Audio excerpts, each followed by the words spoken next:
kemudian banyak yang di PKH, PHK ya, di layoff ya, termasuk saya juga yang termasuk korban PHK tersebut ya teman-teman ya, karena memang kondisi itu sangat-sangat brutal sekali teman-teman ya. Saya rasa semua itu kacau teman-teman, gak cuman para pekerja doang ya, kuli-kuli seperti saya dulu, kuli-kuli seperti pekerja-pekerja di pabrik yang lama dulu, akan tapi semua penjual makanan ya, terus semua tempat wisata ya, itu terdampak semua ya teman, semuanya sepi, nggak dapat pemasukan, nggak dapat omset ya teman-teman ya, semuanya itu kosong. Pahitnya kehidupan di negeri Konoha ini ya teman-teman ya, itu sudah harusnya berangkat 6 bulan, tahu-tahunya diundur lagi sampai 1 tahun teman-teman ya. 1 tahun 2022, corona sudah mulai reda, terus bandara buka pula ketika teman-teman sudah benar-benar mungkin ini bukan jalan saya di Jepang, mungkin bisa ke negara lain atau ke Australia yang mungkin sekarang itu lagi hype banget karena gajinya itu sangat-sangat besar, atau teman-teman bisa ke Eropa ya, teman-teman bisa ke Polandia atau ke Belanda ya. Itu Belanda ngeri sekali tuh, gajinya sampai 40 juta ya, aja yang pernah saya alami ya teman, selama proses. Dan mungkin akan menjadi pertimbangan teman-teman juga, akan menjadi gambaran teman-teman juga bagi teman-teman juga yang ingin pergi ke Jepang, berangkat ke Jepang dengan visa apapun itu untuk bekerja ya teman-teman ya. Oleh karena itu tonton video ini terus sampai habis, semoga bisa menjadi wawasan teman-teman, semoga bisa menjadi pertimbangan teman-teman untuk teman-teman semua yang ingin bekerja di luar negeri, tepatnya di Jepang.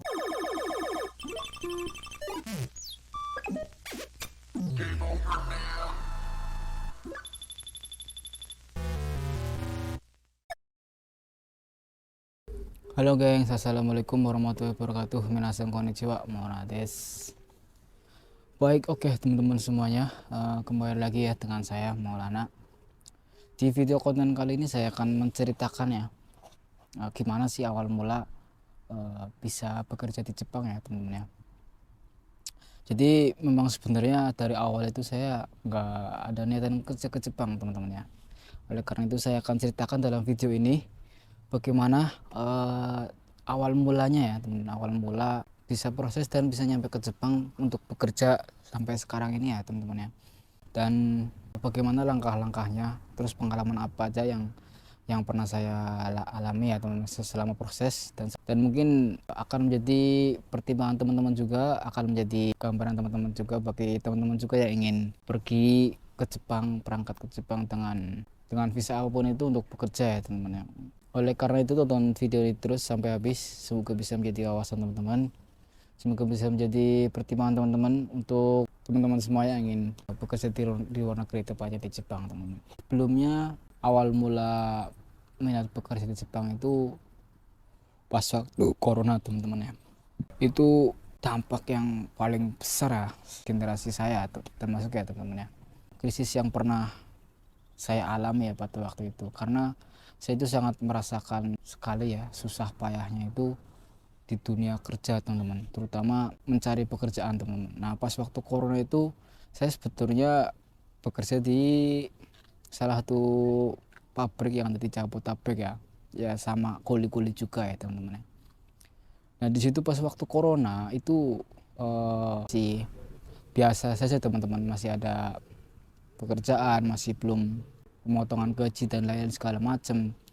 Nah pas gelombang keberapa itu, pas gelombang kedua itu mulai kacau teman-teman ya. Gaji tidak full dibayar dengan alasan defisit keuangan apa segala macam, perusahaan sepi, nggak bisa ada penjualan dan segala macam ya. Lalu kemudian banyak yang di PKH, PHK ya, di layoff ya, termasuk saya juga yang termasuk korban PHK tersebut ya teman-teman ya, karena memang kondisi itu sangat-sangat brutal sekali teman-teman ya. Saya rasa semua itu kacau teman-teman, gak cuman para pekerja doang ya, kuli-kuli seperti saya dulu, kuli-kuli seperti pekerja-pekerja di pabrik yang lama dulu, akan tapi semua penjual makanan ya, terus semua tempat wisata ya, itu terdampak semua ya teman, semuanya sepi, nggak dapat pemasukan, nggak dapat omset ya teman-teman ya, semuanya itu kosong, bener-bener nggak ada pemasukan sama sekali. Nah oleh karena itu habis dari itu saya tidak tinggal diam teman-teman ya, Saya mencoba mencari pekerjaan yang lain dan masih menetap di sana ya, karena kebetulan saya kos juga di sana. Mencari pekerjaan selama pandemi itu sangat-sangat susah sekali ya teman-teman ya. Susahnya itu bukan hanya cuman saya ya, tapi semua orang itu merasakan kesusahan ya, yang saya kira itu. Karena sudah nggak ada lagi ya pekerjaan yang bisa dikerjakan, nggak ada lagi perusahaan yang pabrik yang mau menerima pekerja ya. Itu saya memutuskan untuk mencoba eh, memakai calo ya. Waktu itu sangat-sangat dicari ya oleh para pekerja pas waktu pandemi itu. Saya juga termasuk korbannya ya. Oleh karena itu kondisinya memang sangat-sangat parah teman-teman, sangat-sangat tidak masuk akal. Lalu setelah itu setelah mencoba ke sana kemari mencari pekerjaan itu sama sekali nggak ada teman-teman. Lalu nggak lama kemudian saya dapat, udah kerja apa aja dah yang penting bisa mendapatkan uang ya untuk hidup ya, untuk bertahan hidup selama kondisi pandemi waktu itu ya teman-teman ya. Dan bayar kos-kosan, bayar biaya hidup segala macam ya. Itu saya dapat pekerjaan jualan sayur teman-teman, jualan sayur di daerah Bekasi, yaitu ikut teman saya. Itu teman-teman tangga kosan saya itu jualan sayur teman-teman. Karena kalau malam itu sering nongkrong, sering apa, jadi temennya ya teman-teman ya. Jadi menjadi temennya, jadi akrabnya. Lalu pas waktu kondisi itu dia ngacak saya tuh, ayo daripada nggak ada pekerjaan, saya nyaring susah, ayo bantuin saya, nanti saya kasih uang buat jajan, lalu saya ajarin tipis-tipis, barangkali mau jualan di daerah sana yang belum ada, yang masih kekurangan bakul sayur ya. Terus saya pergi ke sana ya, coba melakukan kegiatan itu ya, jual itu ya. Saya tekunin 1-2 bulan ya teman-teman. Bukannya nggak mau bersyukur ya, emang sepi, jadi ya susah aja teman-teman ya. Oleh karena itu saya putar lagi otak ya, pikiran kemana ini saya itu lagi ya teman-teman ya. Nah, terus nggak lama kemudian saya menemukan ide untuk bekerja ke luar negeri. Apa bisa ya, kata saya kan. Terus ya coba saya searching, saya cari-cari ya bagaimana caranya bekerja ke luar negeri, bagaimana caranya proses ke luar negeri berapa bulan. Dan ternyata nggak semudah itu ya teman-teman ya.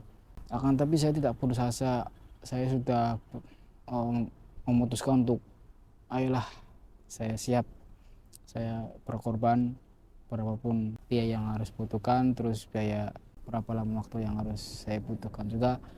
Saya sudah komitmen di situ tuh.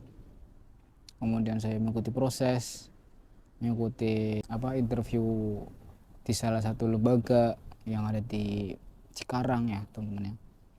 Kemudian saya ikuti proses itu satu-satu, dan ternyata memang nggak semudah itu teman-teman ya. Proses itu ada 3 tahap. Terus tahap pertama interview dengan orang lembaga, terus tahap kedua interview dengan pihak internal itu, pihak atasannya yang ada di lembaga itu. Terus yang terakhir tuh interview sama orang Jepangnya langsung. Ya pokoknya itu panjang banget ceritanya, saya bikin singkat saja. Akhir cerita saya alhamdulillah dapat perusahaan, diterima setelah menjalani beberapa proses yang berdarah-darah, mengikuti pelatihan, mengikuti pembelajaran baik secara pribadi ataupun secara kelompok yang mandiri, ataupun secara pembelajaran modul ya teman-teman ya. Saya lakukan semua dan akhirnya mendapatkan job, dan sudah dipastikan akan berangkat pada bulan berapa, sudah dikasih tahu semua. Kurang lebih pas waktu itu 6 bulan dari proses pas wawancara teman-teman. Jadi saya 6 bulan itu harus mempersiapkan semuanya itu ya. Jadi mempersiapkan bahasa, mempersiapkan mental, skill, dan segala macam, fisik. Saya digempur habis-habisan, entah fisik, badan, terus otak, dimainkan semuanya. Karena pelatihannya pas waktu itu ada di asrama ya teman-teman ya, di lembaga tersebut. Lalu singkat cerita, setelah 6 bulan tersebut, setelah 6 bulan itu terlewati dan ternyata masih belum bisa masuk ke Jepang teman-teman ya, karena corona masih beredar, corona masih menggila, dan sama sekali bandara semua negara tutup ya pas waktu itu. Jadi benar-benar sama sekali Jepang nggak membuka orang asing, nggak membuka bandara untuk pendatang ya, baik yang bekerja ataupun apa segala macam, ataupun yang boleh masuk itu pun dengan secara ketat ya, kesehatan, psikotes apa, swab apa segala macam ya. Tapi itu belum sama sekali belum diizinkan ya, untuk para pekerja ya, seperti saya pas waktu itu masih kensu saya teman-teman ya. Dan mau nggak mau ya tetap harus nunggu, mau nggak mau saya harus nunggu teman-teman ya, sampai benar-benar pemerintah Jepang membuka negaranya ya, untuk mau dimasuki sama pekerja asing seperti dari Indonesia ini ya teman-teman ya. Terus lama kemudian jangka waktu kurang lebih saya nunggu 1 tahun teman-teman ya, saya muter otak, saya mencoba usaha ini apa segala macam buat bertahan hidup lah, maksudnya buat berpenghasilan selama menunggu kita terbang ke Jepang ya. Itu sangat-sangat pahit ya teman-teman ya. Itu kurang lebih 1 tahun teman-teman, kurang lebih 1 tahun, berarti nambah 6 bulan lagi saya bergelut dengan pahitnya kehidupan di negeri Konoha ini ya teman-teman ya. Itu sudah harusnya berangkat 6 bulan, tahu-taunya diundur lagi sampai 1 tahun teman-teman ya. 1 tahun 2022, corona sudah mulai reda, terus bandara buka, berangkat ya teman-teman. Alhamdulillahnya, walaupun itu sangat lama ya menunggunya 1 tahunan, tapi itu menjadi suatu pelajaran juga dan cerita yang menarik ya untuk ceritakan kelak di suatu saat nanti ya teman-teman ya. Poinnya ya, bagi teman-teman yang sekarang sedang berproses, sekarang sedang minat untuk bekerja di Jepang, mungkin akan mengalami hal-hal yang sulit ya, hal-hal yang tidak terduga ya teman-teman. Akan tapi semua itu kalau teman-teman memang sudah yakin dan sudah mantap ya, mungkin teman-teman akan menemukan jalannya teman-teman.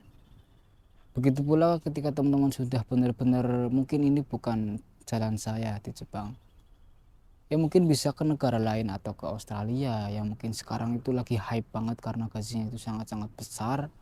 Atau teman-teman bisa ke Eropa ya, teman-teman bisa ke Polandia atau ke Belanda ya. Itu Belanda ngeri sekali, itu gajinya sampai 40 juta ya, dengar-dengar ya teman-teman ya. Itu teman bisa pilih jalan pintas lain ya, untuk memperbaiki diri, untuk memperbaiki perekonomian keluarga ya, ataupun diri sendiri ya teman-teman ya. Untuk kedepannya juga, untuk memikirkan masa depannya juga ya. Pokoknya teman-teman jangan putus asa sampai di situ. Bila mana teman-teman susah belajar bahasa Jepang ya, mungkin sudah berkali-kali ya, mungkin sudah mentok teman-teman. Kalau mungkin itu bukan jalan teman-teman ya, bisa cari alternatif jalan lain ya. Banyak negara-negara luar, banyak negara-negara asing yang membutuhkan pekerja asing ya teman-teman. Namanya teman-teman niat bekerja, niat cari uang, niat memperbaiki kehidupan, memperbaiki perekonomian, insya Allah teman-teman ada jalannya di situ ya. Oke, mungkin itu saja, sekian video dari saya. Wassalamualaikum warahmatullahi wabarakatuh.